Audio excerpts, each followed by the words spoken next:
Good afternoon बेटा। ये जो है आप लोगों की नर्सरी क्लास है। अभी जस्ट आप लोगों का एडमिशन हुआ है स्कूल में, और स्पेशली ये जो क्लास है बहुत बड़ी प्रॉब्लम, बहुत इशू है स्टूडेंट्स के लिए कि वो लाइव पढ़ पाए, इसलिए बहुत ज़रूरी है कि पेरेंट्स इस पर फोकस करें। और नर्सरी क्लास जो होती है स्पेशली हम लोग अगर अपन देखें नर्सरी क्लास में, तो नर्सरी क्लास में स्टडी के अलावा बहुत ज़्यादा फोकस करना होता है हमें लैंग्वेज पे। बच्चों की लैंग्वेज बहुत इंपॉर्टेंट है। तो सबसे पहली बात ये कि हमें अपनी मेंटालिटी थोड़ी सी चेंज करनी है यहाँ पे, कि हम लोग स्पेशली बच्चे को हिंदी और इंग्लिश और मैथ सिखाने पे पहले हम लोग उनको इम्फोसाइज करेंगे। सबसे पहली बात हम लोग क्या है फोकस करेंगे कि हमारे स्टूडेंट्स का लैंग्वेज बहुत इंप्रूव हो। ये सबसे बड़ी बात है जो हमें फिलहाल में करनी है। दूसरी बात यह है बेटा कि लैंग्वेज बहुत ज्यादा ग्रो कहाँ करता है बच्चा? घर पे।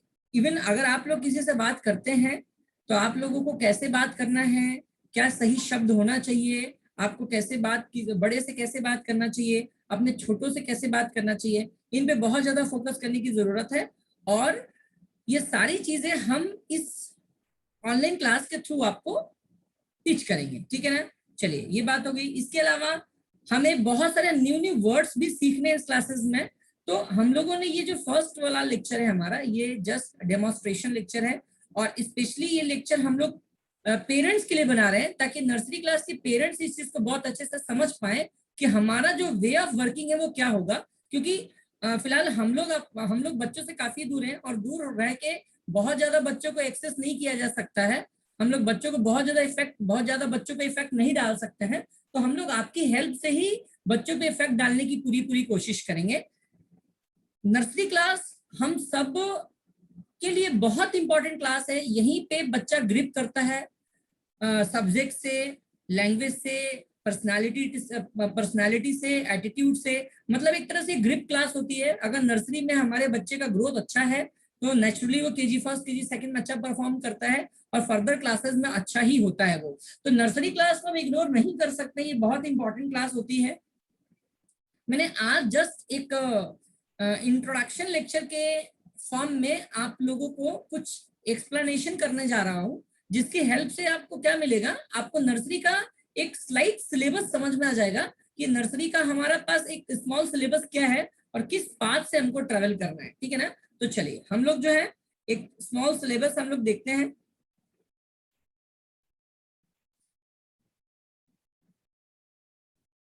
ये देखिए नर्सरी का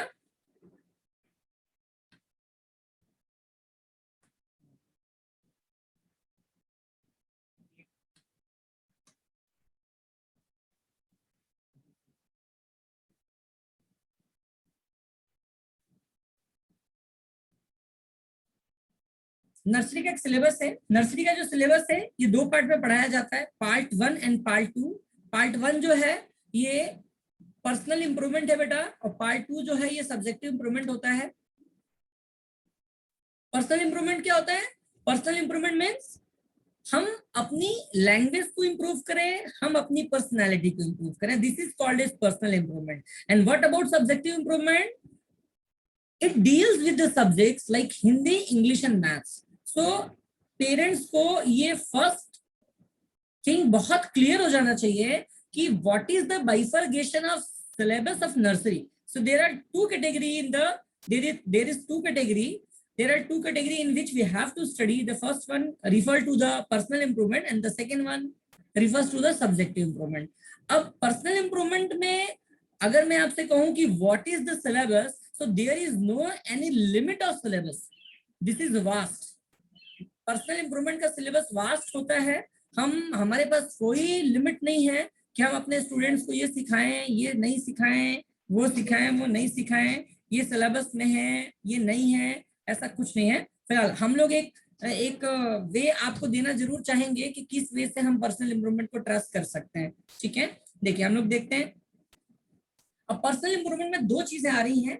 एक आ रही है ओरल एम्फसाइजिंग और एक आ रहा है pen paper improvement. Oral emphasizing means what? तो सबसे बड़ी नीड ओरल एम्फसाइजिंग की हम क्या बोल सकते हैं? सबसे बड़ी नीड, सबसे बड़ा फोकस हमारी लैंग्वेज। अक्सर स्टूडेंट्स क्या करते हैं, या इवन बड़े लोग भी घर पे बच्चों के साथ बड़े लोग भी इसी लैंग्वेज में बात करते हैं। हम लोग बच्चों को बहुत डायरेक्ट इंस्ट्रक्शन देते हैं। ऐसा हम लोग कैसे बोलते हैं, आप कर लो, आप आ जाओ, आप खा लो। कुछ लोग तो ऐसे भी बोलते हैं कि तुम खा लो। मतलब बच्चों को पेरेंट्स द्वारा ही इस तरीके का इंस्ट्रक्शन पास किया जाता है, जो कि बहुत ही ज्यादा डर्टी है, और इससे बच्चों का लैंग्वेज बहुत ही अफेक्ट होता है। तो ये हमारा सबसे बड़ा, सबसे बिगेस्ट एग्जांपल है ओरल एम्फसाइजिंग का। हम सबसे बिगेस्ट एग्जांपल में इसको रख सकते हैं। So what is my mean to say you all, my mean is what, कि हमारी जो लैंग्वेज है वो बहुत ही अच्छी होनी चाहिए। जैसे अगर हम किसी अपने बेटे को इंस्ट्रक्शन या बेटी को इंस्ट्रक्शन पास कर रहे हो, तो आप कर लीजिए, आप आ जाइए, आप पानी पी लीजिए, आप मेरी बात सुनिए, आप पढ़ लीजिए। इस तरीके की अगर लैंग्वेज हम बोलेंगे अपने बच्चों के साथ, तो बच्चे भी सुनेंगे और सुन के बच्चे भी काफी इंप्रूव करेंगे। So this is meaning of oral emphasizing. अभी क्लियर हो गया आप लोगों को? चलिए, pen paper improvement is just the part of personal improvement. Actual में क्या होता है, पेन पेपर इंप्रूवमेंट बच्चों के लिए क्या है, एक तरह से एक एक्सरसाइज है। मतलब छोटे बच्चे चूंकि पहली बार स्कूल आ रहे हैं, उन्होंने आज तक लिखना नहीं सीखा है, वो लिखना नहीं जानते हैं, तो उनके माइंडसेट में क्या रहता है कि अगर उनको कोई वन पेपर हम लोग होमवर्क करने के लिए या कोई ड्राइंग करने के लिए कोई चीज देते हैं, तो उनको बड़ा बर्डन महसूस होता है, बर्डन फील होता है। It means they all are treating this task like the burden, like the work, like the exercise. So that's why they are getting themselves very away from pen paper improvement. They are getting themselves very away from the writing portion. So हम लोगों का एक बहुत बड़ा focus, एक बहुत बड़ा hard work जो है बच्चों की राइटिंग में होना चाहिए। और मैं सभी पेरेंट्स को स्पेशली ये बात बोलना चाह रहा हूँ, बिकॉज अगर कोई बच्चा नर्सरी क्लास में राइटिंग में अगर पुअर रह जाता है, तो के जीवन में उसे टीच करने में बहुत प्रॉब्लम होती है। तो मैं आपको क्लियर करना चाहता हूँ कि हमें बहुत ज्यादा फोकस करना है इस बार पेन पेपर इंप्रूवमेंट में। हम आप लोगों को बिल्कुल हेल्प करेंगे कि फोकस कैसे करेंगे, क्या करेंगे। जैसे जैसे क्लासेस आगे बढ़ेंगे तो हम आपको बताते जाएंगे, ठीक है। चलिए नेक्स्ट देखते हैं हम लोग। अब ओरल एम्फसाइजिंग में सबसे महत्वपूर्ण बात, सेल्फ इंट्रोडक्शन। एक्चुअल में हम लोग क्या प्रॉब्लम फेस करते हैं जब भी स्टूडेंट्स, नर्सरी के बच्चे जब भी स्कूल आते हैं, so what problem actually are we facing, they don't know their name, they don't know their things, they don't know their parents name, they don't know their address, they don't know their grandfather's name, grandmother's name. So this is a big task for us to identify the student. If suppose something he got lost in the classroom, so it is very typical for us to identify which thing is him or which thing is her. So this is the main thing, and this indicates that you must teach your students as a self introduction. It means your kid must be in this condition to know his name properly, to pronunciate his name properly. ये हमारा सबसे पहला task होना चाहिए कि बच्चा self introduction को बहुत अच्छे से बोल पाए।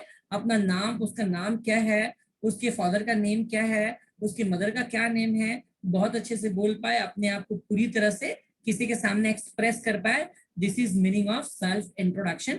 इससे बहुत बड़ा एक इफेक्ट जाता है। यदि कोई हमारा बच्चा कोई घर में आता है, कोई गेस्ट आया है, उसके सामने बोलता है, तो इससे बहुत बड़ा इफेक्ट जाता है। तो इसे हमें बिल्कुल भी लूज नहीं करना है। ओके, नेक्स्ट आते हैं हम लोग। नेक्स्ट है हमारा बॉडी पार्ट्स। अब चूंकि हम लोग पर्सनल इंप्रूवमेंट की बात कर रहे हैं, तो सबसे जो इफेक्टिव, सबसे जो क्लोजर, सबसे जो प्रैक्टिकल, हम कह सकते हैं कि सबसे क्लोजर, इफेक्टिव, प्रैक्टिकल जो वोकैबुलरी है, जो बच्चा रेगुलर देखता है, रेगुलर उसको यूज करता है, वो है बॉडी पार्ट्स। और बहुत इजी है बच्चों को सिखाना। तो आप लोगों से मैं रिक्वेस्ट करूंगा कि इसकी हेल्प से हम लोग बच्चों को एक लर्निंग कैपेसिटी बच्चों को डेवलप करते हैं। बच्चे जो है बहुत इजीली इंग्लिश के वर्ड्स बोलना सीख जाते हैं, वो उनको प्रैक्टिकली समझ पाते हैं। इस तरीके से हमने एक अप्रोच करना है कि हमारे बच्चे बहुत जल्दी बॉडी पार्ट्स को सीखें। इससे क्या हो जाएगी, बच्चों की एक जो कैपेबिलिटी ऑफ स्टडिंग है, कैपेबिलिटी ऑफ लर्निंग है, capability of pronouncing English words हैं, ये बहुत इजीली डेवलप होगा। और इसीलिए हमने सबसे पहले फोकस किया बॉडी पार्ट्स पे। तो आप लोगों से मैं यही कहना चाहूंगा कि आपके बच्चों को सबसे पहले इस पे फोकस करना है। वोकैबुलरीज बहुत सारी हैं, ये हम जो आज डेमोन्स्ट्रेशन क्लास में आपको शो कर रहे हैं, ये हमारी फर्स्ट अप्रोच है कि हम जल्दी से जल्दी अपने बच्चे को ये सारी चीजें सिखा दें। नेक्स्ट देखते हैं हम लोग। टेकिंग परमिशन है, अक्सर हमारे यहाँ पर ऐसा नहीं होता है कि स्टूडेंट्स जो है, इवन अभी तो फिलहाल हम उसको स्टूडेंट्स कहें तो गलती होगा, आप लोग अपने बच्चे को बच्चा ही कहें, आपके चाइल्ड, आपके सन, आपके डॉटर जो है, आप कोई भी काम करने के लिए उनके माइंडसेट में ये है कि उनको किसी से पूछना नहीं है, and this is very dirty thing. ये उनके हैबिट में, ये उनके नेचर में अब बिल्कुल अपग्रेड करना है आप लोगों को कि बेटा बिना परमिशन के, without permission to do anything is very wools. So this is the main thing. अब देखें यहाँ पे इशू क्या है, there are two way to take the permission, it means there are two language to take the permission, either Hindi और English. अब क्योंकि बहुत सारे पेरेंट्स इस कंडीशन में नहीं होंगे कि अपने बच्चे को इंग्लिश में परमिशन सिखा सके, लेकिन वो हिंदी में तो सिखा सकते हैं ना। If what language you know, with the help of that language you proceed your working, you proceed your task, and we are the person will going to help you how can you teach your kid to take the permission in English language. So there is not a big task, there is not any task to have some problem there कि यार हमको English नहीं आती है तो हम अपने बच्चे को परमिशन लेने कैसे सिखाएं। The main focus is to develop the attitude to take the permission from the child part. Okay, the main attitude ये है ना कि आप अपने बच्चों के अंदर वो चीज डेवलप कर दें कि बेटा कोई भी चीज अगर हमें करना है, कहीं भी जाना है, किसी से बात करना है, किसी का थिंग यूज करना है, तो विदाउट परमिशन हम वो चीज नहीं करेंगे। ओके, चलिए आगे बढ़ते हैं। परमिशन के बाद हम नेक्स्ट जो हम लोग फोकस करना है हमें इशूइंग ऑर्डर। बच्चे जो है एक दूसरे को भी अक्सर हमने देखा है कि तू करके बात करते हैं, आप करके बात नहीं करते हैं, तुम ये कर लो, भैया यहाँ आ जा, दीदी ये कर ले। इस तरीके की लैंग्वेज हम अक्सर सुनते हैं बच्चों से कि बच्चे इस तरीके से लैंग्वेज पेरेंट्स के सामने ही बात करते हैं, घर में भी इस तरीके की लैंग्वेज का यूज होता है। मेन फोकस हमें करना है कि अगर हमारा बेटा या हमारी बेटी अगर हमारे अपने किसी भी ऑर्डर को किसी के सामने प्लेस करता है, so the proper language must be used there. The way of ordering someone is very special क्योंकि this reflects the nature of our kid, this reflects the discipline of our kid, of our discipline of our home. So it is very important कि अगर हमारा बेटा या हमारी बेटी अगर किसी भी अदर को कोई ऑर्डर पास करते हैं, order must be in a proper words, and it is the main focus that must be focused by all of you. Now the same thing I again want to tell you all. There is two language, there is two methodology to share the order to someone. There is English and there is Hindi. But you don't worry about English, then how can you teach your kid to place order in English? This is not the problem that you have to face. We are here to help you to communicate, to get your child to communicate something in the form of English. But आप हिंदी बहुत अच्छा जानते हैं और language को हिंदी में बहुत अच्छे से डेवलप कर सकते हैं, तो आप उतना ही करेंगे जो आपके फोकस में। बस एक एटीट्यूड आपको डेवलप करना है आप अपने स्टूडेंट को, ताकि आपका बच्चा घर पे भी रह के उसके अंदर एक स्टूडेंट थीम आ जाए। चलिए आगे बढ़ते हैं हम लोग। राइम से इट इज वेरी इंपॉर्टेंट कि बच्चा कुछ हियर करे, कुछ इमेजिन करे, कलर्स आइडेंटिफाई करे, अपनी भी कुछ इमेजिनेशन वर्ल्ड क्रिएट करे, उसके भी कुछ माइंडसेट जो हो वो क्रिएट कर पाए, किसी चीज को सुन के, किसी चीज को समझ के वो चीजें प्रिटेंड कर पाए, किसी के सामने री स्पीक कर पाए। इसके लिए हम लोगों ने एक सेक्शन रखा हुआ राइम्स का। राइम्स जो है बच्चों को लैंग्वेज, बच्चों की लैंग्वेज को लेकर बिल्डअप करता है, बच्चों की हियरिंग कैपेसिटी को लेकर बिल्डअप करता है, वोकैबुलरीज को लेकर बिल्डअप करता है, बहुत बच्चे एंजॉय करते हैं। तो बहुत सारी एटीट्यूड्स यहाँ पे बच्चों का डेवलप होता है, तो राइम्स को लेकर हमें फोकस करना है।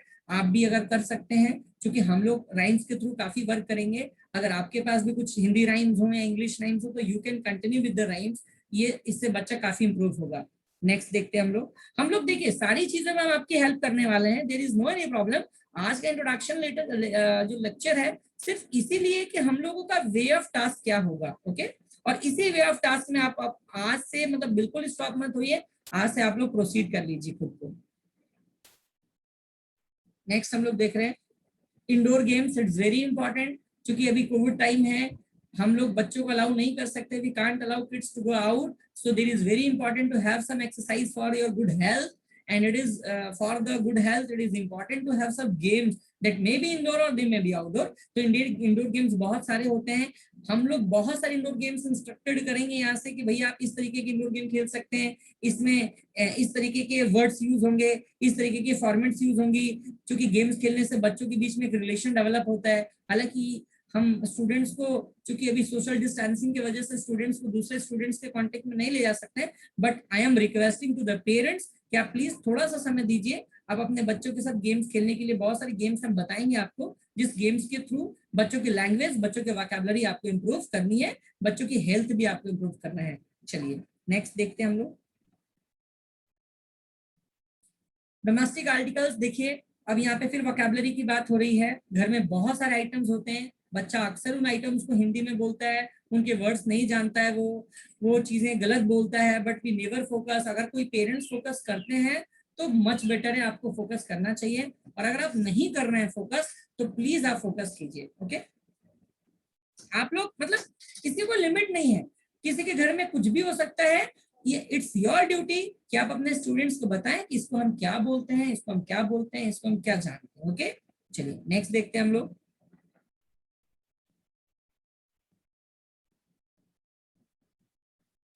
उसी तरीके से पैटर्निमल वोकेब्स हैं, पैटर्निमल वोकेब्स भी होते हैं। पैटर्निमल वोकेब्स जो है, बहुत सारे हमारे ऑल अराउंड बहुत सारे एनिमल्स हैं, और बच्चे काफी इंटरेस्ट लेते हैं एनिमल्स में।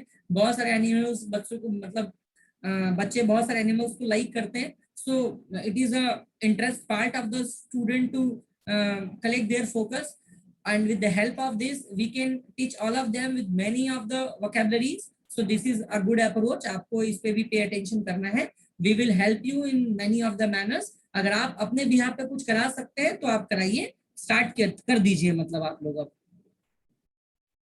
ट्रांसपोर्ट्स हैं, बहुत सारी ट्रांसपोर्ट्स हम लोग यूज करते हैं, ऑल अराउंड होता है। बच्चों को ट्रांसपोर्ट्स की वोकैबुलरीज आप सिखा सकते हैं, बहुत जरूरी है। एक्शन वोकैब्स होते हैं, लाइक गो, हो, go, come, walk, think, jump, run, speak, read, sleep.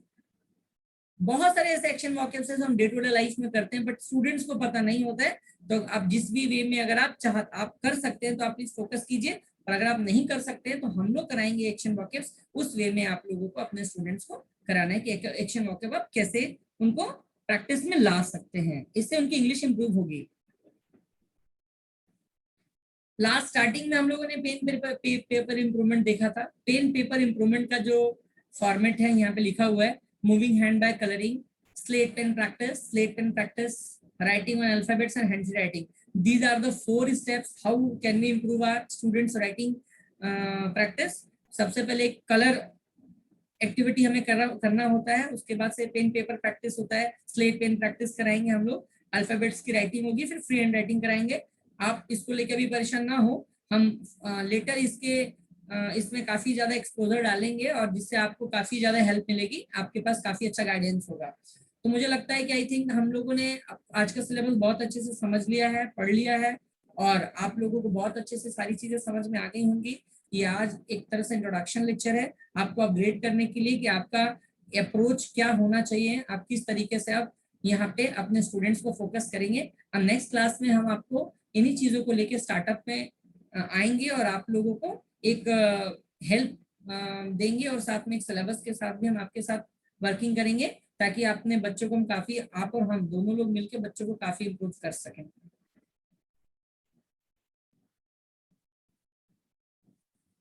ठीक है, अब हम लोग जो है नेक्स्ट लेक्चर में मिलते हैं। नेक्स्ट लेक्चर कल है, कल हम लोग मिलते हैं। और अगर कहीं किसी को फर्दर कोई प्रॉब्लम होती है, किसी तरीके की प्रॉब्लम होती है अपने बच्चे को टीच करने में, एक अच्छा सा एटमॉस्फेयर डेवलप करने में, तो नेक्स्ट डे जब भी हमारी क्लास हो तो आप लोग मुझसे टॉक कर सकते हैं, अपनी प्रॉब्लम्स को शेयर कर सकते हैं।